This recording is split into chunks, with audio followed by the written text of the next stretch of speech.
میرا نام عافیہ ہے اور سچ کہوں تو میں نے ہمیشہ ایک ہی خواہش کی تھی، بس میرے گھر والے خوش رہیں، چاہے میں تھک جاؤں لیکن وہ مسکراتے رہیں۔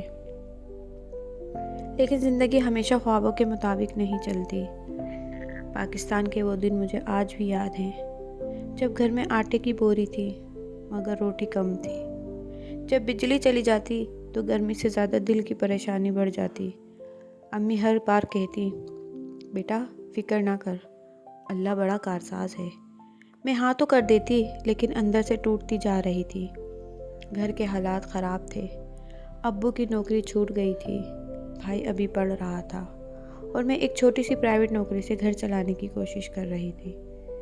تنخواہ آتی، بل ادا ہوتے اور آخر میں میری مٹھی میں صرف چند سو روپے رہ جاتے۔ پھر ایک دن میں نے خود کو آئینے میں دیکھا